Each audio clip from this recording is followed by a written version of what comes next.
नमस्कार दोस्तों, कैसे हो आप। कृष्णा क्लासेस 360 में आपका स्वागत है। तो आज आपके सामने फिर हाजिर हम एक और नए चैप्टर के साथ। जो आज का चैप्टर रहेगा वो है हमारा इस्लाम धर्म। तो आज हम इस्लाम धर्म के बारे में आपको संपूर्ण जानकारी देने वाले हैं। अगर आज से पहले देखें तो हमने अपने 4 चैप्टर कवर कर लिए हैं। अगर आपने वो नहीं देखे तो उन्हें भी आप देखें, क्योंकि HTET आपका बहुत ही महत्वपूर्ण एग्जाम है। क्योंकि यहाँ से क्या है, हमें एक एक नंबर आपको बटोरने पड़ते हैं। अगर देखें जो आपका वर्ल्ड हिस्ट्री है, वर्ल्ड हिस्ट्री में से कम 12 से 13 क्वेश्चन और आते हैं आपको। सभी के सभी आपके इंपॉर्टेंट होते हैं, आसान भी होते हैं, ऐसी बात नहीं है, इतने हार्ड नहीं होते, आसान भी होते हैं, आराम से कवर हो जाते हैं। बस शर्त यह है कि आपको उस टॉपिक के बारे में थोड़ा सा ज्ञान होना चाहिए। तो इसलिए क्या है, हम आपके सामने हाजिर हुए हैं, जिसके कारण क्या है, आपका एक भी क्वेश्चन हम कटने ना देंगे। तो चलिए करते स्टार्ट। जो हमारा आज का टॉपिक है इस्लाम धर्म के बारे में संपूर्ण आपको जानकारी देंगे। अगर इस्लाम धर्म के बारे में थोड़ी सी लोकेशन जानिए तो उसे और पहले आपको बता दें, फिर हम क्या अपना टॉपिक स्टार्ट करेंगे। अगर लोकेशन की बात करें तो जो आपका इस्लाम धर्म है इसका उदय कहाँ हुआ है। इस्लाम धर्म का उदय आपको जो अरब कंट्री है वहाँ पर होता है। अरब में भी देखें तो मक्का में इनका होता है। देखो मक्का के देखें तो मक्का और मदीना दोनों यहाँ पर क्या है, इंपॉर्टेंट स्थान आ जाएंगे। और देखिए जो वहाँ पर जो स्थिति है, अगर वहाँ की सामाजिक, राजनीतिक, धार्मिक और आर्थिक देखें स्थिति, तो सभी में क्या है, वो पिछड़ेपन है, अभी बहुत ज़्यादा पीछे हैं। क्यों? क्योंकि यहाँ पर क्या है, रेगिस्तान ही रेगिस्तान है। वहाँ पर देखेंगे जो उनका प्रिय फल है वो खजूर ही है।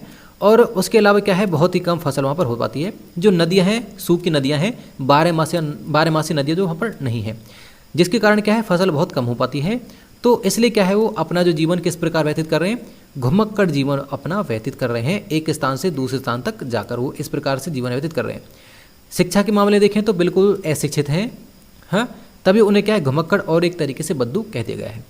तो वहाँ पर स्थिति देखें, स्त्रियों की स्थिति भी देखें तो वहाँ पर बहुत ही बेकार स्थिति है। और देखो अब देखो स्टार्ट कर लेते थोड़ा सा टॉपिक यहाँ से। जो हमने आपके नोट्स बनाए हैं, नोट्स देखें तो बड़े इंपॉर्टेंट है। हमें क्या है, एक ये नोट्स को तैयार करने में कम से कम 4 से 5 दिन लग जाते हैं। तो इसलिए क्या है, कृपया करके वीडियो को लाइक भी कर दिया करो। उसके बाद देखेंगे, चलो स्टार्ट करते हैं। देखो हमारे जो नोट्स हैं उन्हें हम अब आपको समझाना शुरू करते हैं। देखो इस्लाम धर्म के उदय से पूर्व अरब के लोग घुमक्कड़ जीवन व्यतीत करते थे। हमने आपको अभी बताया था कि थोड़े से घुमक्कड़ हैं लोग ये। उसके बाद देखेंगे प्राकृतिक सुविधाओं के अभाव में सभ्यता का विकास न के बराबर था। जिस प्रकार हमने बताया आपका, क्योंकि प्राकृतिक कुछ सुविधा है नहीं।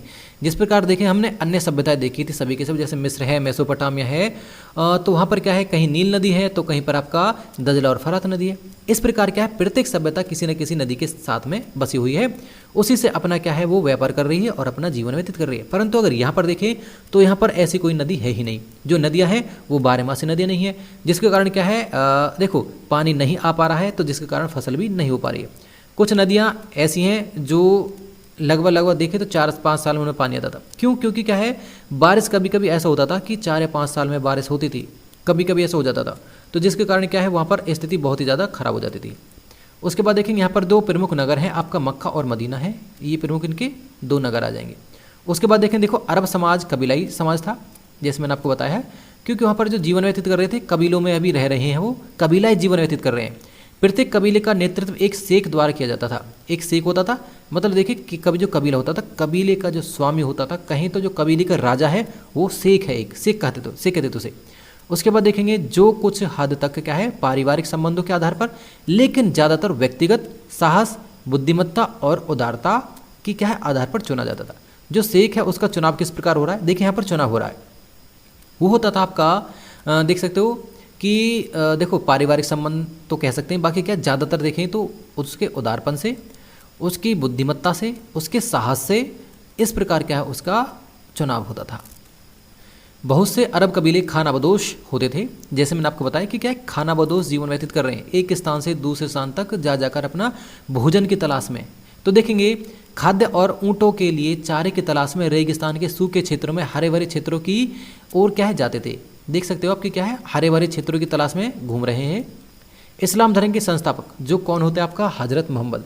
अब क्या है, हम इसके बारे में चर्चा कर लेते हैं। अगर इससे पहले देखें तो हमने वो क्या है, वहाँ की स्थिति के बारे में जाना था कि जब मोहम्मद साहब ने इस्लाम धर्म की स्थापना नहीं की थी तो उस समय पर क्या है, अरब की स्थिति क्या थी। तो अगर हम जाने कि जो मोहम्मद साहब है, जो किसके संस्थापक है, वो इस्लाम धर्म के संस्थापक माने जाते हैं। उनका जन्म कब हुआ, आपका उनका जन्म हुआ है 29 अगस्त 570 को मक्का में हुआ था।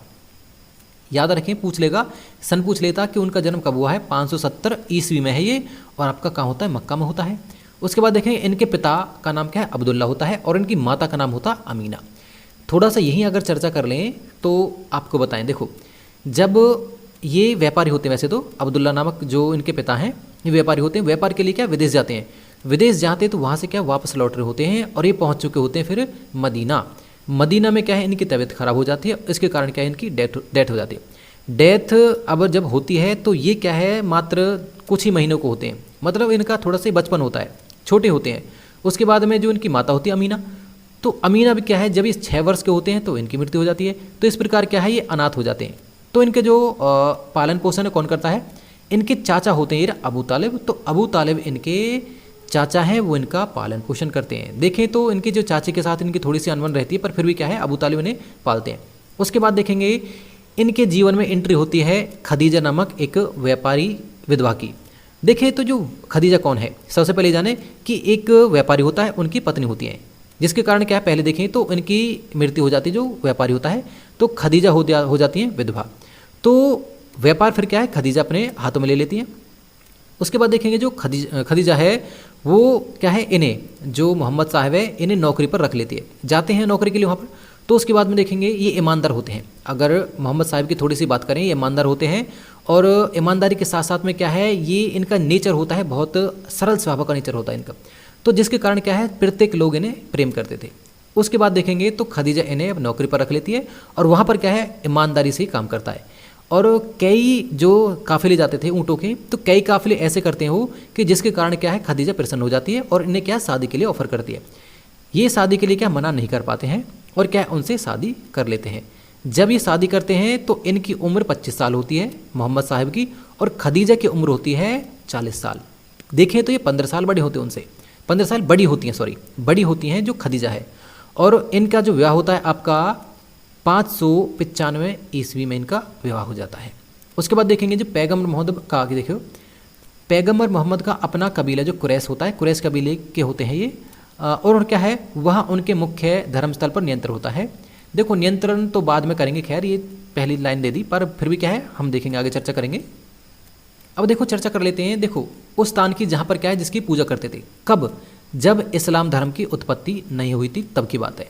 तो देखें इस स्थल का ढांचा जो वहाँ पर पूजा पाठ करते थे, जो इसे क्या कहते थे, काबा कहते थे। तो काबा का ढांचा कैसा है आपका, घनाकार होता था, घन के समान होता था, घनाकार, जिसमें क्या बुत रखे जाते थे। बुत देखे थे, मूर्तियों को कहा जाता था। अगर यहाँ पर चर्चा करें जो आपका मोहम्मद बिन कासिम लगा लो, या उसके बाद में देखेंगे जो एक और आक्रमणकारी आता है महमूद गजनबी, तो महमूद गजनबी को बुत स्कंद कहा जाता है, उसकी उपाधि दी जाती है, क्योंकि क्या है वो सारनाथ के जो वो क्या है सोमनाथ मंदिर पर आक्रमण कर देता है, जिसके कारण क्या उसे बुत स्कंद कहा जाता है, क्योंकि मूर्ति को वहाँ के तोड़ देता हो। उसके बाद देखेंगे देखो मक्का के बाहर के कबीले हर वर्ष इबादत गाह की धार्मिक यात्रा के लिए आते थे, जिसे हज कहते थे, क्योंकि क्या हज की यात्रा प्रत्येक मुसलमान के लिए वैसे जरूरी बताइए। उसके बाद देखें काबा को एक ऐसी पवित्र जगह माना जाता है जहाँ हिंसा वर्जित है, मतलब हिंसा का देखें तो लड़ाई झगड़ा वहाँ पर वर्जित है, और सभी जो दर्शन आते थे दर्शन के लिए उनको क्या है सुरक्षा प्रदान की जाती थी, उन सभी को सुरक्षा का वादा किया जाता था। बहुदेववादी, क्योंकि हमने आपको बताया था जब तक इस्लाम धर्म की स्थापना नहीं हुई है इनके प्रत्येक कबीले का एक देवता होता था। तो इस प्रकार क्या है वहाँ पर उस समय पर बहुत सारे देवता थे, तो अपने देवता की थोड़ी सी तारीफ करते थे और दूसरे देवता की बुराई कर रहे हैं। यहाँ पर इस सिचुएशन भी कुछ ऐसी है, इस प्रकार का इनका नेचर है। अरबों को अल्लाह कहे जाने वाले परमात्मा की धारणा के बारे में अस्पष्ट जानकारी, मतलब ज़्यादा जानकारी नहीं थी। उसके बाद देखेंगे लेकिन मूर्तियों और क्या है इबादत गाहों के साथ इनका गहरा लगाव था, देख सकते हो, और मजबूत लगाव था, देख सकते हो। उसके बाद में देखो फिर आगे चर्चा करेंगे। अगर यहीं से देखें जो इबादत गाह जहाँ पर ये अपनी पूजा पाठ करते थे, देखो जिस प्रकार इस्लाम में नवाज है या देखेंगे आपका इस प्रकार का यहाँ पर अभी कोई भी कंसेप्ट नहीं आया है। ये देखेंगे बाद में जब मोहम्मद साहब को जब देखें तो ज्ञान प्राप्त होता है, या देखें वो इस्लाम धर्म की स्थापना कर चुके हो, तो इसके बाद में देखेंगे चर्चा करेंगे। फिर हम बात है अब 610 ईस्वी में मोहम्मद साहब ने इस्लाम के सिद्धांत का सर्वप्रथम प्रतिपादन किया। जो इस्लाम के जो सिद्धांत थे, मैंने आपको बताया कि जो इसके 5 स्तंभ हैं उनके बारे में जो इनकी शिक्षा है बाद में जानेंगे। तो देखो उनको क्या है प्रतिपादित कर दिया है मोहम्मद साहब ने। अब देखिए थोड़ी सी यहीं पर और चर्चा कर लें, थोड़ी सी और। देखो जो 610 ये कौन सा समय है, ये वही समय है जब मोहम्मद साहब को ज्ञान की प्राप्ति होती है। ये बचपन से ही मैंने आपको बताया था, थोड़ा सा इनका सरल स्वभाव है और ये भी चिंतनशील थे। जिस प्रकार अगर कहते हैं जैसे महात्मा बुद्ध हैं, बाकी महात्मा बुद्ध से तो कंपेयर नहीं कर सकते, बाकी फिर भी क्या है इनका नेचर कुछ कुछ इसी प्रकार का था। और ये भी क्या है, एक गुफा है जिसका नाम है हीरा नामक गुफा में क्या है थोड़ा सा शांत स्वभाव होकर वहीं बैठे रहते थे, जिसके कारण क्या है कुछ दिनों बाद में क्या है, बात कुछ दिन की क्या है 610 की ही है।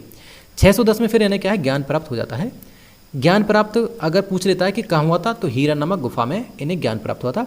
तो जब इन्हें ज्ञान प्राप्त हुआ था तो गहरी रोशनी, देखिए तो बहुत ही चमकीली रोशनी इनके सामने आती है और क्या है उन्हें कुछ बताती है कि क्या है मैंने आपको जो शिक्षा दी है इसका आप प्रसार करें।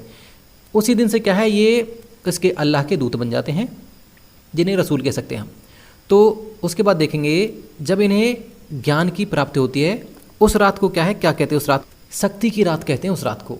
जब इन्हें ज्ञान प्राप्त होता है तो तब इनकी उम्र 40 साल होती है। तो देखें तो शादी के बाद इनकी बात है जो देखें, इसके बाद देखेंगे उनके सिद्धांतों को सर्वप्रथम उनकी जो पत्नी होती है खदीजा, उनका दत्तक पुत्र होता है अली, और फिर मित्र होता है अबू बकर। देखो इनका मित्र भी होता है अबू बकर, और बाद में देखेंगे तो इनकी ही पुत्री से शादी कर लेता है अबू बकर की पुत्री से, जिसका नाम आयशा होता है। देखो सेवक उसका जैद होता है। तो ये कभी इनके क्या है सभी के सभी इनके प्रवर्तक बन जाते हैं, इस्लाम धर्म में ये आ जाते हैं। देखेंगे बात अब 612 ईस्वी की। 612 के आसपास पैगंबर मोहम्मद ने अपने आप को खुदा का संदेश वाहक, जिसे हम रसूल कह सकते हैं, वो कह दिया है, घोषित कर दिया है, जिन्हें क्या यह प्रचार करने का आदेश दिया कि केवल अल्लाह की ही इबादत यानी आराधना करनी चाहिए। तो यही कह देते हैं क्या है, जैसे उन्हें से कहा गया है कि उन्हें कहते हैं कि हमें एक अल्लाह के कहें तो भगवान के दर्शन हो गए थे, उन्होंने क्या है मुझे ये सब कहने के लिए कहा है। तो ऐसे में क्या है वो अपने धर्म का प्रचार करना शुरू कर देता है।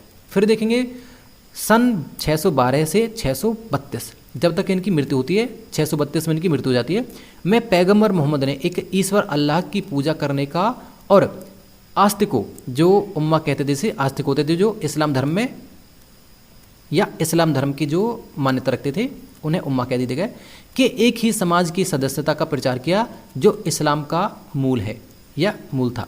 तो ये क्या है, सभी के सब हम बराबर हैं, समान है, सभी को क्या है समान सदस्यता प्राप्त है। तो उसे क्या है इनका जो मूल सिद्धांत है इस्लाम का यही है। अब देखो मोहम्मद साहब ने बताया कि जन्नत प्राप्ति के लिए प्रत्येक व्यक्ति को चाहिए कि वे स्वयं को खुदा को समर्पित कर दे, जो क्या है मतलब अपने आप को खुदा के लिए समर्पित कर दो।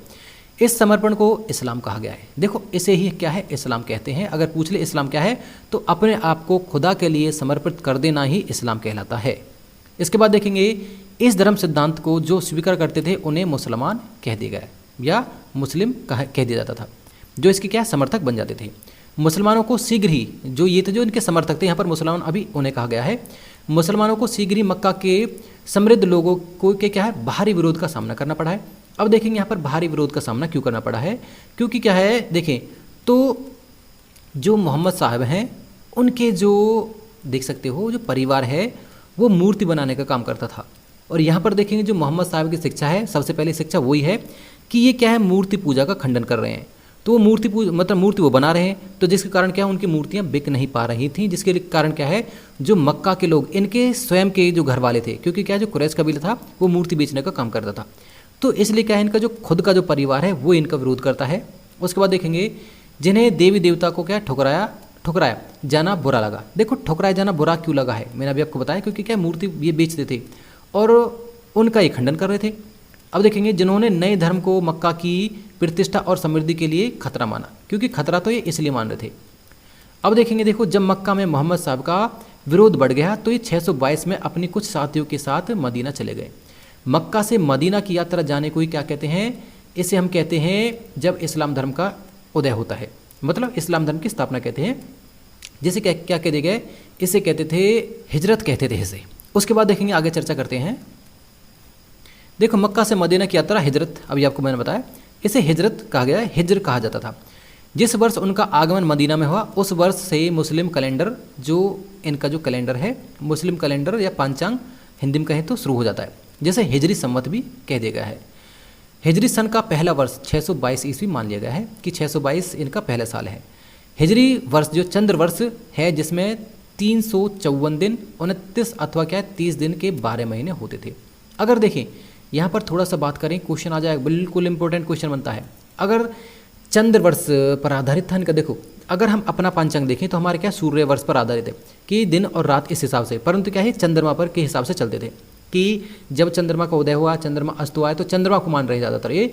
बाकी क्या है हमारे धर्म में भी या ज़्यादातर धर्मों में देखेंगे तो सूर्य को मानते थे दिन और रात के लिए। उसके बाद देखेंगे हिजरी वर्ष सौर वर्ष से क्या है 11 दिन कम थे, जैसे हमें पता है, क्योंकि सौर वर्ष जो सूर्य के आधार पर है वो सौर वर्ष कहते हैं और जो चंद्रमा के आधार पर उसे चंद्रवर्ष कहते हैं। तो इनका जो कैलेंडर है चंद्रवर्ष के आधार पर है, तो वो क्या है 11 दिन कम है। उसके बाद देखेंगे, देखो एक धर्म संस्थापक की हैसियत से मोहम्मद साहब ने 629 ईस्वी मक्का में प्रवेश किया है। फिर क्या है दोबारा से मक्का जाते 629 में। और देखो इसकी मृत्यु क्या है, फिर जो मोहम्मद साहब की मृत्यु है 632 ईस्वी में क्या है इनकी मृत्यु हो जाती है, जैसे मैंने आपको बताया।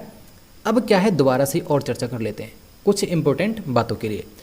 तो बात है अब कब की, 28 जून 622। और क्या है 28 जून 622 को ये क्या है घर से निकल जाते हैं। घर से का मतलब क्या है, इन्हें मक्का से भगा दिया जाता, सीधी बात कहीं तो। उसके बाद क्या है 2 जून 622 को पहुँचते मदीना पहुँचते हैं, इसी को क्या है हिजरत कह दिया गया है।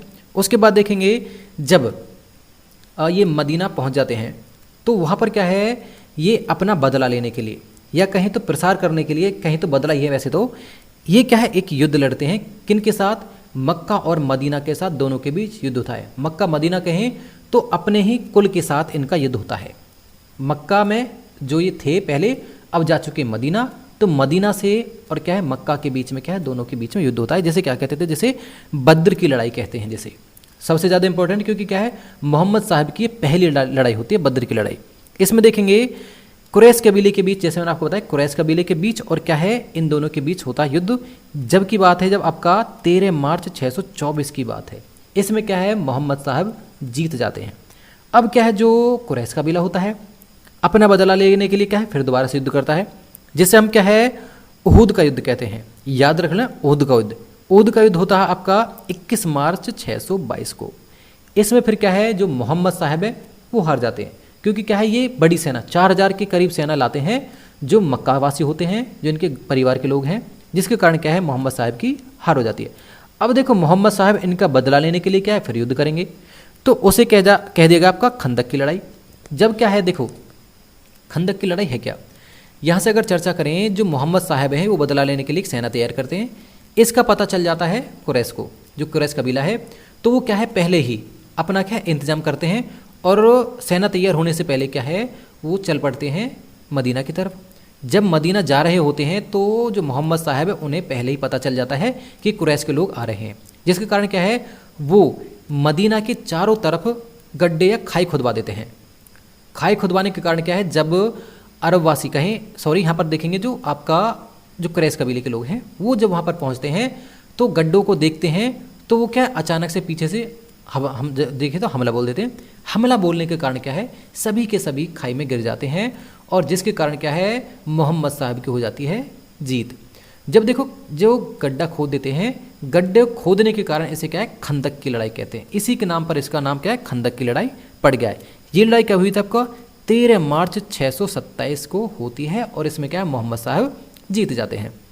उसके बाद देखेंगे मक्का विजय, जो इसकी कौन सी लड़ाई हो जाएगी आपका चौथी लड़ाई है। फिर मक्का की विजय, मक्का की विजय होती है 1 जनवरी 630 को और क्या है फिर ये संपूर्ण मक्का को फिर जीत लेते हैं। अब मक्का इनके क्या है कंट्रोल में आ चुकी है। उसके बाद देखेंगे 632 है, क्योंकि हम देखेंगे 630 में तो जीते मक्का को और 632 में फिर इनकी है मृत्यु हो जाती है। इस प्रकार के हमने डिटेल से इनकी जो लड़ाइयाँ थी, जो इसमें आपको नोट्स में मेंशन करना मैं भूल गया शायद, या हो सकता है आप इन्हें लिख लेना। अगर आपको समझना है तो क्या है रिपीट कर लेना वीडियो को और आप पॉज करके देख सकते हो, इन्हें आप आराम से लिख लेना।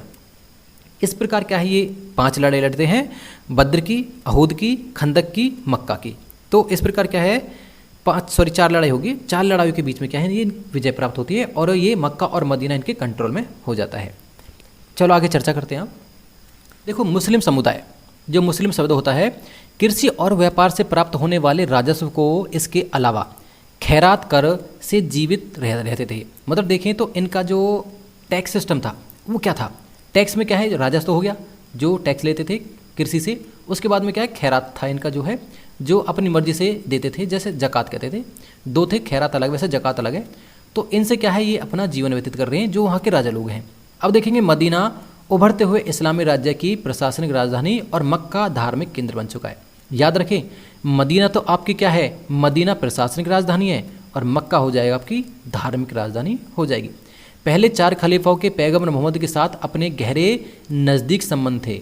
इन 4 खलीफाओं के बारे में क्या हम चर्चा करेंगे, अभी डिटेल में जानेंगे। देखो, पहला जो खलीफा होता है कौन होता है, पहला खलीफा होता है आपका अबू बकर ने अपने अभियानों द्वारा विद्रोह का दमन किया है। उसके बाद देखेंगे दूसरा खलीफा है, दूसरा खलीफा होता है आपका उमर होता है। उमर ने उम्मा की सत्ता के विस्तार की नीति को प्रतिपादित किया है। देखिए यहाँ पर क्या है, हम 4 खलीफाओं के बारे में जानेंगे। वैसे इनके बारे में हम क्या डिटेल से अच्छे से जान सकते हैं। बाकी क्या है, हम पहले इस आपको चैप्टर से देखेंगे, उसके बाद में क्या है फिर आपको अच्छे से कहानी के रूप में बताएंगे दोबारा से ही। उसके बाद देखें, देखो खलीफा एवं क्या उनके सेनापतियों के पश्चिम में जो आपका खलीफा होता है उसके सेनापति है, उनके पश्चिम में आपका बैजेंटाइन साम्राज्य है और पूर्व में है आपका ससानी। 2 वंश यहाँ पर देख सकते हो। देखो आपका जो बैजेंटाइन है वो किसको मान रहा है, वो ईसाई को मान रहा है, और जो ससानी वंश है वो किसको मान रहे हैं, वो आपका मान रहे हैं जो आपका जरतुस्त धर्म है। ये क्या है, अलग अलग धर्म के होते हैं। उसके बाद देखेंगे बात आपको 637 से 642 ईस्वी के 3 सफल अभियानों में अरबों ने सीरिया, इराक और मिस्र को मदीना में मिला लिया है। देखो ये करता कौन है, ये करता है आपका जो सेकंड दूसरे नंबर का खलीफा होता है जिसका नाम होता है उमर। उमर ने क्या है सभी कुछ कारनामा किए हैं। अभी हम चर्चा करेंगे, पहले इनके बारे में पढ़ लेंगे उसके बाद में देखेंगे। देखो तीसरा खलीफा होता है आपका उस्मान या उस्मान जिसे कहते हैं। इसने क्या है अपना नियंत्रण मध्य एशिया तक क्या है बढ़ा दिया है। उसके बाद देखेंगे, और देखो जो उस्मान होता है, ये ठीक कर लें, उस्मान नहीं उस्मान है। उस्मान में एक क्या है कुरैशी था, ये भी क्या है एक कुरैशी ही कबीले का है। उसके बाद देखेंगे, देखो तो अब क्या हम चर्चा कर लेते हैं, चारों के बारे में ही थोड़ा सा डिटेल से जानेंगे और देखेंगे कि क्या हो रहा है। सबसे पहले देखेंगे अबू बकर। अबू बकर होता कौन है, अबू बकर कौन है, ये जो मोहम्मद साहब है इसका ससुर है। ये जो इसकी पुत्री होती है आयशा अबू बकर की, उससे मोहम्मद साहब शादी कर लेता है, तो इसलिए क्या है वो ससुर उसका हो गया है। तो उसके बाद देखेंगे इसने क्या किया है, इसने ये किया है कि जो पहला खलीफा हुआ है, पहला तो हुआ है ठीक है, परंतु इसने क्या शांति की नीति अपनाई। क्योंकि क्या है उस समय पर पूरे के पूरे साम्राज्य में देखें तो मोहम्मद साहब की मृत्यु के बाद में क्या है थोड़ा सा अव्यस्त हो गया है। अस्त व्यस्त होने के कारण क्या है ये शांति स्थापित करता है और उसके बाद में क्या है 2 ही साल ये शासन करता है और इसकी क्या है डेथ हो जाती है। इसका भी देखेंगे तो मेन रोल है वैसे देखें तो, क्योंकि शांति स्थापित वैसे ही नहीं होती, तो इसने क्या शांति स्थापित की है। दूसरा अगर देखेंगे खलीफा कौन है, उमर है। उमर देखेंगे तो देखो कुरैश कबीले का है, ये कुरैश कबीले का है और क्या है ये विस्तारवादी नीति अपनाता है। विस्तारवादी कैसे, क्योंकि ये सोचता है कि हमें क्या है अपना जो धर्म है आगे बढ़ाना है, आगे तो बढ़ाना है, उसके लिए पैसा चाहिए। पैसा कहाँ से लाए, तो इसने सोचा कि हम क्या है लूटमार करेंगे और क्या है ज़्यादा से ज़्यादा साम्राज्य को बढ़ाएंगे, जिसके कारण क्या है हमारे पास टैक्स कलेक्ट करने के लिए क्या ज़्यादा आएगा, टैक्स ज़्यादा कलेक्ट करेंगे, जिसके कारण क्या हमारी आमदनी बढ़ेगी, जिसके कारण क्या हमारे पास पैसा होगा और हम फिर लड़ाइयाँ और लड़ेंगे और जिसके कारण क्या है हम एक तरीके से पूरा साम्राज्य बना लेंगे और अपनी जो व्यवस्था है उसे अच्छे से सुधारेंगे भी और शिक्षा की तरफ भी ज़्यादा बल देंगे। ये भी इसने किया है। उसके बाद देखते हैं फिर जो होता है, मैंने आपको बताया जो उमर है कुरैशी होता ही है। उसके बाद देखेंगे आपका उस्मान है। उस्मान क्या हो या उस्मान क्या हो, बाकी हम उस्मान कहेंगे थोड़ा सा आसान लगेगा। देखो ये भी क्या है कुरैश कबीले का होता है। उस्मान भी या उस्मान भी आपका कुरैश कबीले का होता है। ये भी क्या है साम्राज्यवादी नीति अपनाता है और जो अन्य जगह तो क्या है ये जीत लेता है। उसके बाद देखेंगे आपका आता अली। अली क्या है, ये अबू तालिब का पुत्र होता है। अबू तालिब कौन है, इसका चाचा है, मोहम्मद साहब का चाचा है ये, अबू तालिब इसका पुत्र होता है ये। उसके बाद देखेंगे ये अपनी राजधानी कैसे बना लेता है, ये राजधानी बनाता है आपका खूफा को, और खूफा में क्या है इसकी फिर मृत्यु हो जाती है। अब देख अबू बकर दोबारा चर्चा करें, जो पहला शासक था, जो पहला खलीफा है, पहला खलीफा राजधानी बनाता है मदीना को। याद रखें अबू बकर मदीना को राजधानी बनाता है। फिर क्या है उसके बाद में उमर और उस्मान भी दोनों क्या है ये मदीना को राजधानी पर रखते हैं। उसके बाद में क्या है जो आता है अली है लास्ट का जो 4 खलीफाओं में, तो चौथा खलीफा होता है वो अपनी राजधानी खूफा को बनाता है। तो यहाँ तक हमने देख लिया। देखो यहाँ तक तो आपका ठीक है हो गया, आया समझे। अब क्या है हम संपूर्ण चर्चा और कर लेते हैं फिर यहीं पर, क्योंकि क्या है फिर आपका डाउट ना रहेगा बिल्कुल भी। देखो उसके बाद देखेंगे जब किसकी मृत्यु, देखो एक और बात जाने यहाँ से, मृत्यु के बाद में देखेंगे जो उमर है, उस्मान है और अली है, इन तीनों की क्या है हत्या कर दी जाती है। मतलब किसी न किसी के द्वारा इनकी क्या है हत्या कर दी जाती है। ये बात आप याद रखें। जो आपका अबू बकर होता है उसी की क्या है अपनी मृत्यु मतलब स्वयं होती है। जैसे देखें तो नेचुरल रूप से इसकी मृत्यु होती है। बाकी क्या है, जो ये तीनों खलीफा हैं, उमर, उस्मान और आपका अली, तीन होते ना, उमर, उस्मान और अली, इन तीनों की क्या है किसी न किसी के द्वारा मृत्यु कर दी जाती है। अब देखिए अगर अली के बाद में चर्चा करें, देखो हमने क्या है अपने 4 खलीफा देख लिए हैं। हमने ये भी आपको बताया है कि जो उमर, उस्मान और आपका अली है, तीनों की क्या है हत्या की जाती है और अबू बकर ही अपनी स्वयं की मृत्यु मरता है। तो उसके बाद देखेंगे क्या होता है। उसके बाद होता है जो आपका अली के समय में क्या है, जो सिया तथा सुन्नी 2 हिस्सों में गुट बट जाता है। कौन, जो इस्लाम होता है, जो मुसलमान होते हैं, इस्लाम धर्म 2 गुटों में बट जाता है, सिया तथा सुन्नी। देखो जो सिया साइड होते हैं वो कौन है, सिया जो साइड होते हैं वो अली होते हैं, अली के साइड, या कह सकते हैं जो सिया है वो अली के साइड होते हैं, और जो सुन्नी है वो उसके अपोजिट होते हैं। जो सुन्नी है वो किसके समर्थक बन जाते हैं, वो आयशा के समर्थक बन जाते हैं। आयशा वही है जो मोहम्मद साहब की पत्नी थी। अब क्या होता है आगे देखेंगे। तो इन दोनों के बीच में फिर क्या है लड़ाई होती है। लड़ाई किस किस की होती है, सिया तथा सुन्नी के बीच में फिर लड़ाई होती है। एक साइड कौन होता है, एक साइड आपका आयशा होती है सुन्नी साइड, सिया साइड होता आपका अली होता है। तो दोनों के बीच में युद्ध होता है जिसका नाम होता है ऊँट की लड़ाई होता है। तो जिसमें क्या है आयशा हार जाती है और अली जीत जाता है। अब जब अली जीत जाता है तो उसके बाद में क्या है, देखो यहाँ से और चर्चा करें थोड़ी सी, और जो उमर होता है, थोड़ा सा याद रखें, चीज़ों को कनेक्ट करना आप सीख लें और कनेक्ट भी करें। तो आप अगर कनेक्ट करोगे, जो उमर होता है वो किसकी नीति अपनाता है, विस्तारवाद की नीति अपनाता है। विस्तारवाद की नीति अपनाता है तो वो क्या है अपना जो साम्राज्य का बहुत ज़्यादा विस्तार कर लेता है। विस्तार करने के बाद में क्या है, वो सीरिया है, मिस्र है, यहाँ तक सभी को जीत लेता है। उसके बाद में क्या है, वो क्या है प्रांतों में उन्हें बंट देता है अपने साम्राज्य को। जब प्रांत में बंट देता है तो उसके बाद में आता है आपका उस्मान। उस्मान क्या करता है, एक व्यक्ति होता है जिसका नाम होता है मुआविया। मुआविया को क्या है सीरिया का शासक या सीरिया का प्रांतपति बना देता है। सीरिया का प्रांतपति बना दिया किसने, उस्मान ने। अब देखो उस्मान की फिर क्या हत्या कर दी जाती है। मैंने आपको बताया कि 4 खलीफाओं में से 3 की हत्या कर दी जाती है जो बाद के हैं, उमर, उस्मान और अली। तो उस्मान की फिर क्या हत्या कर दी जाती है। अब उस्मान की हत्या का शक होता है अली पर, किसे, मुआविया को। तो मुआविया क्या करता है कि इससे युद्ध कर बैठता है, किससे, अली से। और जिसमें क्या है मुआविया फिर क्या है जीत जाता है। मुआविया जीत जाता है जिसके कारण क्या है, जो अली के समर्थक होते हैं वो 2 गुटों में बट जाते हैं। एक होता आपका कौन सा, जो उसके साथ थे, दूसरा हो जाएगा जो उसके विपरीत थे। जो उसके विपरीत थे, जो गुट इसके विपरीत है, उनमें से क्या है देखेंगे, एक जो विपरीत है वो क्या है अली की हत्या कर देता है। जो कहाँ पर करता है, कूफा में इसकी हत्या कर देता है। क्योंकि क्या है कूफा इसकी राजधानी थी, वहीं पर एक मतलब मस्जिद में नमाज पढ़ता है, तो वहीं पर क्या है इसकी फिर हत्या कर देते। देखो अब क्या हमने 4 खलीफा आपके जान लिए, तो आपके थोड़ा सा मन में आएगा कि आगे क्या हुआ, उसके बाद में खलीफा कौन बना होगा। क्या आपका जो उमैयद है या आपका देखेंगे मुआविया है, मुआविया बना होगा। यहाँ पर देखेंगे तो यहाँ पर एक वंश ही स्टार्ट हो जाता है, वंश परंपरा ही शुरू हो जाती है जिसे हम कहते हैं उमैयद वंश। तो उसके बाद में देखेंगे तो अली के बाद में क्या है, जो मुआविया होता है, मैंने आपको बताया जो सीरिया का प्रांतपति होता है, वो उमैयद वंश की स्थापना कर देता है। हम बाद में जानेंगे इन सभी के बारे में। वैसे देखो मुआविया में कौन कौन होते हैं, इसमें मुआविया में देखेंगे, मुआविया में होते हैं आपका सबसे पहले आपका मुआविया होता है, फिर होता है आपका याजिद, फिर होता है आपका मुआविया सेकंड, उसके बाद होता है आपका अब्दुल अल मलिक होता है, उसके बाद होता है आपका वालिद फर्स्ट। देखेंगे अगर वालिद फर्स्ट की बात करें तो इसे बहुत अच्छे से याद रखना, क्योंकि वो वही शासक है जिसके समय में मोहम्मद कासिम ने सिंध पर आक्रमण किया था। ये उसी का सेनापति है, वालिद फर्स्ट का ही सेनापति मोहम्मद कासिम है जो, या कहें तो मीर कासिम है जो। उसके बाद देखेंगे चौथा होता है उसका, या देखें छठा होता है, छठा सुलेमान होता है, और लास्ट में होता है आपका उमर सेकंड होता है। तो इस प्रकार क्या है जो उमैयद वंश के सभी शासक हैं। उसके बाद देखेंगे एक और आता है अब्बासी आता है, उमैयद के बाद में अब्बासी आते हैं। तो अब्बासी में देखेंगे कौन कौन है, इनमें देखेंगे आपका अबू अल अब्बास है, अल मंसूर है, अल मेहंदी है, अल रसीद है, अल अमीन है और अल मामून है। ये सभी के सभी क्या है शासक आ जाएंगे आपके अब्बासी हो जाएंगे। तो यहाँ तक क्या हमने अच्छे प्रकार से चर्चा कर ली है इनके बारे में, सभी के सभी बारे में। देखो इन्हीं के बारे में क्या हम आगे से और अभी क्या है चर्चा करेंगे।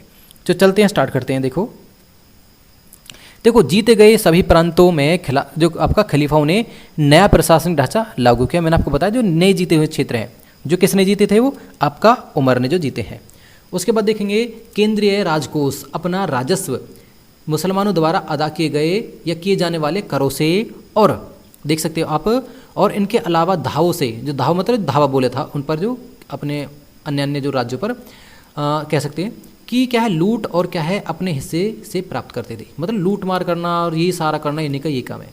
अब देखेंगे, देखो जो शासक वर्ग और सैनिकों को लूट में हिस्सा मिलता था। हम देख सकते हैं जो शासक है, जो कहाँ पर क्या है कहीं पर भी आक्रमण करने जा रहे हैं तो लूटे हुए के क्या आपस में बट लेते थे। और क्या है मासिक अदायगी, देखे तो उन्हें जो उनकी मंथली इनकम है होती थी, जो सैलरी होती थी, या कह सकते हैं जैसे क्या अता कहते थे। चौथे खलीफा देखेंगे जो अली है। वैसे हमने इनके बारे में जान लिया था, ऊँट की लड़ाई है हमने अभी आपको बताया था किस किस के बीच होती है वाकई। अब थोड़ा सा और चर्चा कर लें तो बेटर रहेगा। देखो उसके बाद देखेंगे चौथे खलीफा अली के समय क्या मुसलमानों में दरार गहरी हो गई। मतलब क्या है मुसलमानों में क्या है एक तरीके से गहरी दरार होगी। और देखो ये क्या है दो गुटों में बढ़ जाते हैं। अली के समर्थकों में शत्रुओं ने बाद में क्या है इस्लाम के क्या है दो मुख्य संप्रदाय आप देख सकते हो, शिया और सुन्नी, इसमें बढ़ जाता। हमने आपको बताया था अली के बारे में अभी। अली ने अपने आप को कूफा या में स्थापित कर लिया। कूफा इनकी राजधानी थी, मैंने आपको बताया था कि कूफा अली ने अपनी राजधानी बना लिया था। मोहम्मद की पत्नी जो आयशा होती है, अभी मैंने आपको बताया, इनके बीच में इसका लड़ाई होती है दोनों के बीच में, जैसे हम ऊँट की लड़ाई कहते हैं। ये कब हुई थी आपका 657 ईस्वी में। इसे फिर पराजित कर दिया जाता किसे, आयशा को, किसके द्वारा, अली के द्वारा। तो आगे चर्चा करते हैं अब। तो यहाँ से देखो तो अली सीरिया के गवर्नर और क्या है उस्मान के क्या है नातेदार मुआविया के नेतृत्व वाले गुट का दमन नहीं कर सका। मैंने अभी आपको बताया था जो कौन है, ये जो आपका मुआविया है ये सीरिया का शासक होता है, कहीं तो सीरिया का प्रांतपति है। जो क्या है उस्मान की क्या हत्या हो जाती है जब, तो वो क्या है फिर अली को इसका दोषी ठहराता है। अब देख सकते हो अली सीरिया के गवर्नर और उस्मान के नातेदार, ये इसका नातेदारित होता है, तभी तो क्या है इस पर शक करता है और इसे फिर हरा देता है। तो इसका क्या दमन नहीं कर पाया किसका, मुआविया का। कौन, अली। एक क्या है खरजी द्वारा है कूफा में एक मस्जिद में अली की हत्या कर दी गई है। ये क्या है आपका खरजी कौन है, एक खरजी क्या है, ये वही गुट है जो अली के खिलाफ था। मैंने आपको बताया ये क्या है दो गुटों में बढ़ जाते हैं। एक जो गुट होता है वो किसके साथ होता है, वो अली के साथ होता है।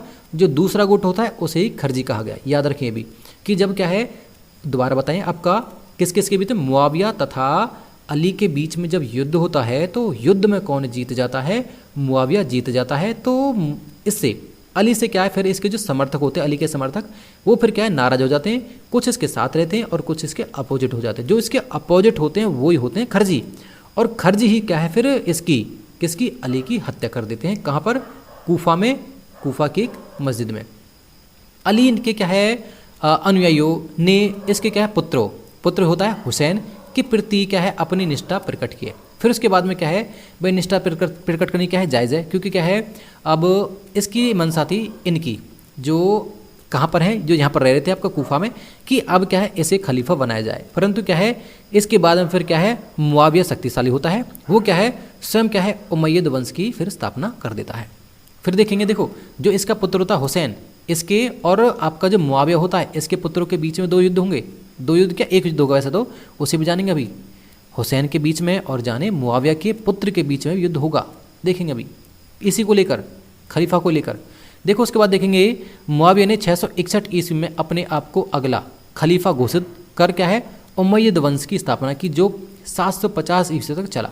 ये उमैयद वंश कब तक चला है, 750 ईस्वी तक चला, याद रखें बिल्कुल अच्छे से।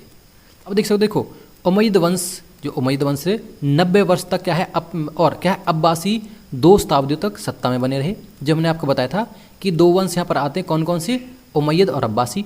पहले उमैयद खलीफा मुआविया होता, जो पहला खलीफा होता मुआविया ने क्या है दमिश्क को अपनी राजधानी बनाया है। फिर क्या है बैजेंटाइन साम्राज्य की आपका राज दरबारी रस्मों और क्या प्रशासनिक संस्थाओं को अपना लेता है। अभी क्या है यहाँ पर उमैयद हैं जो उन्हीं की बात हो रही है। अब देखेंगे अब्द अल मलिक, ये एक शासक होता है, मैंने आपको बताया किस में होता है, मैंने अभी आपको सारे के सारे शासक बताए थे किसके, उमैयद के। याद रखें उन्हीं में से एक है ये उमैयद है, जो सॉरी अबुल जो आपका मलिक है, अब्द अल मलिक है, जो ने क्या है अरबी को प्रशासन की क्या है भाषा के रूप में अपनाया और इस्लामी सिक्के को भी क्या है जारी किया है। फिर इसने मलिक ने, इसने क्या है सिक्के पर क्या है अरबी भाषा में लिखा है। याद रखें इसमें क्या है किसने सिक्का चलाया, मलिक ने सिक्का चलाया है, अरबी में जो इसमें लिखा है कुछ ये सिक्का चलाया। अब देखेंगे ये मलिक है जो ने आपका जेरूसलम में डोम ऑफ रॉक बनवाया। इसे देख लें ये बनवाया है, सही कर लेना। देखो डोम ऑफ रॉक किसने बनवाया है, आपका मलिक ने ही बनवाया है। फिर देखेंगे दवा, या दावा कह सकते हैं, कहीं कहीं दावा मिलेगा, कहीं आपको दावा मिलेगा, नामक एक आंदोलन ने उमैयद वंश को उखाड़ फेंका और क्या है 570 में इसकी जगह अब्बासियों ने फिर ले लिए। इसके बाद अब्बासी आएंगे। अब देखेंगे अब्बासियों के बारे में, अच्छे से चर्चा करेंगे उनके बारे में भी। अब देखिए तो अब्बासियों के बारे में चर्चा कर लेते। देखो अब्बासी ने जो पैगंबर के चाचा अब्बास के वंशज थे, ये क्या है इनके चाचा है जो अब्बास के वंशज हैं, ये कोई दूसरा चाचा है अगर देखें इनका, कि क्या है विभिन्न क्या है ऐसे मत समूह का समर्थन प्राप्त कर लिया था। मतलब देखेंगे जो अपोजिट थे उनका क्या है इन्होंने समर्थन प्राप्त कर लिया, और क्या है यह वचन देकर कि पैगंबर के परिवार का कोई मसीहा उन्हें उमैयद के दमनकारी शासन से मुक्त कराएगा। सत्ता प्राप्त करने में ये क्या है प्रयत्न को वैध मतलब ठहराएंगे। अगर देखें जो उमैयद और अब्बासी के बीच में क्या है जो झड़प होती है उसे वैध की बात कर रहे हैं कि भैया हमने इसे क्या है आक्रमण से जीता, ये वैध माना जाएगा। और जो पैगंबर है उनके परिवार के साथ कुछ भी परेशानी हम ना करेंगे। उसके बाद देखेंगे देखो उनके जो सैनिक, उनके क्या है सैनिक का एक नेतृत्व एक क्या ईरानी गुलाम कौन होता है अबू मुस्लिम ने क्या है किया है। एक क्या है इनका लीडर होता है कौन अबू मुस्लिम होता है, जिसके क्या है अंतिम उमैयद खलीफा मारवान को नदी पर क्या है लड़ाई में हरा दिया था इसने। उसके बाद देखेंगे अब्बासियों ने अपनी राजधानी फिर क्या है ये अब्बासी अपनी राजधानी बगदाद को बनाते हैं। देखो अब देखेंगे बात है 945 में, जब ईरान के कैसम क्षेत्र के यह है आपका बुवाही नामक सिया वंश के बगदाद पर कब्जा कर लिया तो अब्बासियों की सत्ता पूर्ण रूप से छिन जाती है। फिर यहाँ से देखेंगे तो जो अब्बासी हैं ये भी इनकी सत्ता छिन जाती है। थोड़ी सी और चर्चा कर लें। अब आ जाता चंगेज़ खां, जो चंगेज़ खां का जो पुत्र होता है वो क्या है फिर जो पोता होता है वो क्या है फिर बन जाता है खलीफा बन जाता है, जिसके कारण क्या है अब्बासी भी खत्म हो जाते हैं। आपका देखेंगे अब देखेंगे देखो बुवाही क्या है शासकों ने एक प्राचीन ईरानी पदवी इन्हें बुवाही ने शासन किए जो क्या है आपका सहनशाह पदवी क्या है धारण की थी। सहनशाह क्या है यहीं से शुरू हो जाती है फिर, लेकिन खलीफा की पदवी धारण नहीं की उन्होंने। उसके बाद देखेंगे सिया क्या राजवंश आपका फातिमी ने 969 में फातिमी खिलाफत की स्थापना करती है और उन्हें क्या है काहिरा राजधानी ये बनाती है। अब आगे चर्चा करते हैं, थोड़े से इंपॉर्टेंट पॉइंट और थे इन्हें भी आप जाने। उसके बाद अब देखो बात आती है यहाँ पर देखो मोहम्मद साहब की मृत्यु के बाद उनके उपदेशों को संकलन किया गया, वह क्या है कलमा ए पाक या कुरान शरीफ कहलाया, ये आप सभी जानते हो। उसके बाद देखेंगे कुरान है जो या देखें कुरान ईश्वरीय संदेश का संग्रहण है जिसमें 114 सूरतें हैं या अध्याय हैं और देखेंगे एवं क्या है 6237 आयतें या पाठ है इसमें। अब यहाँ से चर्चा कर लेते हैं इस्लाम के सिद्धांत। इस्लाम के सिद्धांत देखेंगे, चर्चा क्या करना है समझाना क्या आपको, बस सीधे सीधे बताना है, बिल्कुल आसान है, सभी इनके बारे में क्या है वाकिफ़ है वैसे तो। बाकी देखेंगे देखो ईश्वर एक है, मोहम्मद साहब उनके पैगंबर हैं, दिन में 5 बार मक्का की ओर मुँह करके नमाज अदा कर देनी चाहिए। इसमें क्या है इस्लामिक कैलेंडर के 9वें महीने रजमा में प्रतिदिन उपासना या उपवास रहना चाहिए, जो उपवास करते हैं ये रमजान के महीने में। उसके बाद देखेंगे देखो प्रत्येक मुसलमान को अपने जीवन में कम से कम एक बार मक्का की यात्रा अवश्य करनी चाहिए जिसे हज कहा जाता है। यह यात्रा जिलहिज माह में की जाती है, इसे देख सकते हो। उसके बाद देखेंगे प्रत्येक मुसलमान को अपनी आय का 40वां भाग जक़ात के रूप में देना चाहिए। ये इनकी क्या है कुछ शिक्षाएं हो जाएंगी। उसके बाद देखेंगे इस्लाम धर्म बहुदेववादी एवं क्या मूर्ति पूजा का विरोधी था। अगर शुरुआत में देखेंगे जब इस्लाम धर्म नहीं था तो क्या है इसके समर्थक थे, बाद में क्या है इसके ये विरोधी हो जाते हैं। इस्लाम में फरिश्तों जो आपका देवदूत होते का जिक्र है जो ईश्वर के पैगाम या संदेश पहुंचाते हैं, जो इसका कौन है मोहम्मद साहब तो इसके हैं जो संदेशवाहक है। ईश्वर का संदेश पृथ्वी पर लाने वाले पैगंबर कहा जाता है, जो ईश्वर के पैगाम को पृथ्वी पर लाते हैं उसे पैगंबर कहते हैं, जो आपका मोहम्मद साहब हैं। उसके बाद देखेंगे ईश्वर एवं क्या मनुष्य के मध्य संदेशवाहक का कार्य करने वाला रसूल, या आप इसे पैगंबर कह लो या रसूल कह लो, वैसे बात एक ही है। कुरान के अनुसार जिसका पुण्य अधिक होगा वह जन्नत या स्वर्ग जाएगा, जिसका पाप होगा या पाप अधिक होगा वो क्या है दोजख या कहीं नरक में जाएगा, ये कहते हैं। इस्लाम में क्या है व्यापारिक मुनाफे को न्यायसंगत बताया है और क्या है सूदखोरी को नाजायज़ बताया है। देखो सूदखोरी क्या होती है, अगर हम किसी को पैसा देते हैं किस पर उधार देते हैं और उसमें क्या ब्याज खाते हैं, वो ब्याज खाना ही क्या सूदखोरी कहलाता है, उसे न्यायसंगत नहीं कहते हैं। अब देखेंगे जिहाद का अर्थ है धर्म युद्ध, जिहाद क्या है धर्म युद्ध तो है वो। उसके बाद देखेंगे खलीफा शब्द का अर्थ होता है लायक बेटा, नायाब, उत्तराधिकारी या प्रतिनिधि, ये सभी इसके अर्थ हो जाएंगे। पूछ लेगा इसका अर्थ क्या है खलीफा का वैसे तो, बाकी आगे चर्चा करें। उसके बाद देखो इस्लाम की जो सिया परंपरा को अपनाने वाले कुरान को इस्लाम का मूलाधार मानते थे। इस्लाम को क्या है मूलाधार मान रहे कौन है आपका जो सिया थे। उसके बाद देखें इस्लाम में जो योग्यता एवं क्या चुनाव द्वारा अधिकारी चुने जाते थे या चुनना चाहते थे वह परंपरा सुन्नी थी, जिसमें क्या है अपना अधिकारी चुन रहे हैं।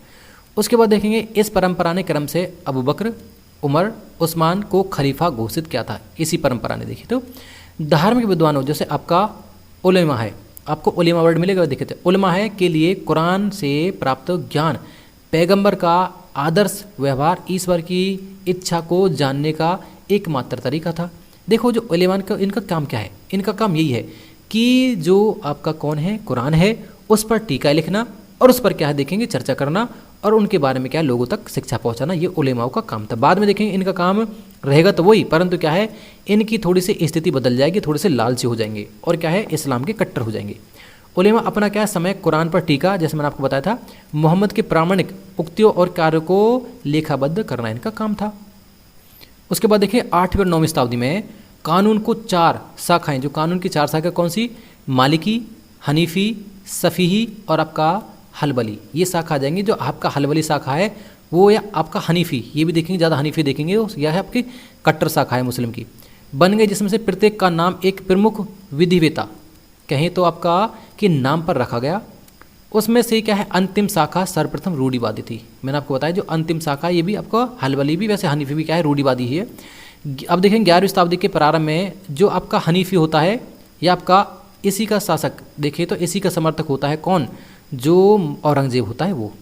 11वीं शताब्दी के प्रारंभ में गजनवी, जब आपका गजनी है फारसी साहित्य जीवन के केंद्र बन गया। जो गजनी आपका क्योंकि क्या केंद्र क्यों बनाए, जो आपका महमूद गजनवी सभी को अपने वहीं ले आया कवियों को, बताओ।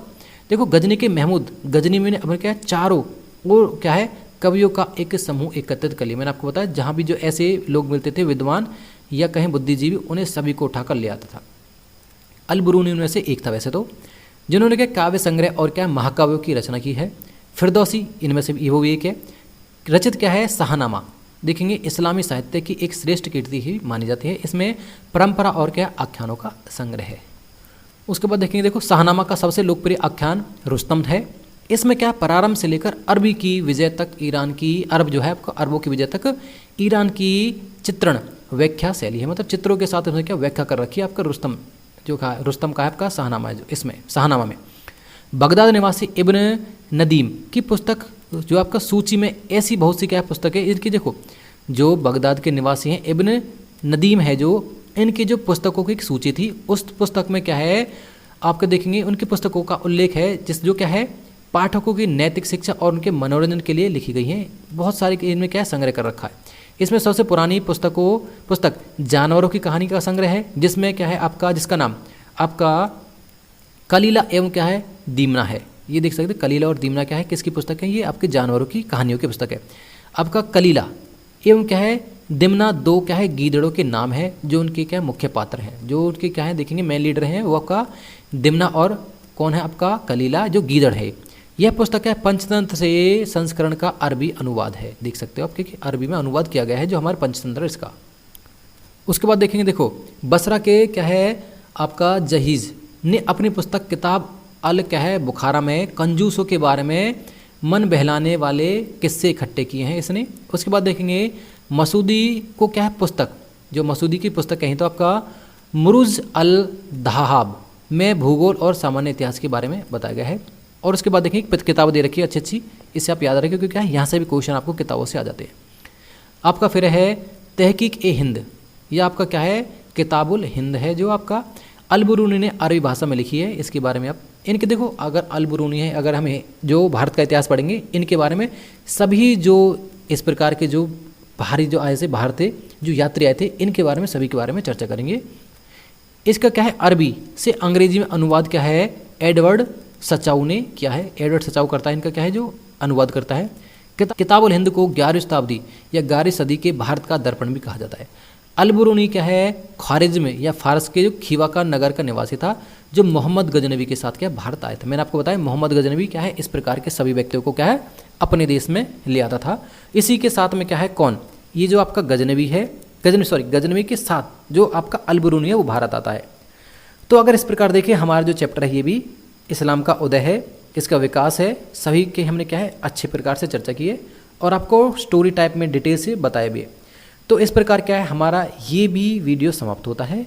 और अब क्या है हम सेकंड पार्ट में या सेकंड वीडियो में चर्चा करेंगे। अब देखेंगे जो भी हमारा नेक्स्ट पार्ट बनेगा, हम वर्ल्ड के सारे टॉपिक करेंगे। हो सकता है हम क्या है सामंतवाद देखें, जो आपका मैनर सिस्टम है वहाँ से भी क्या आपका क्वेश्चन आता है। उसके बाद हम क्या करेंगे पुनर्जागरण वाला टॉपिक करेंगे। तो अब जो हमारा कल जो टॉपिक रहेगा वो रहेगा आपका यूरोप में सामंतवाद। अगर देखिए छोटा टॉपिक है वैसे तो इतना बड़ा नहीं है, बाकी क्या है फिर भी हम उसके बारे में संपूर्ण जानकारी आपको प्राप्त कराएंगे। तो इस प्रकार क्या है हम आपसे अब विदा चाहते हैं और मिलते हैं आपको नेक्स्ट पार्ट में। तब तक के लिए धन्यवाद।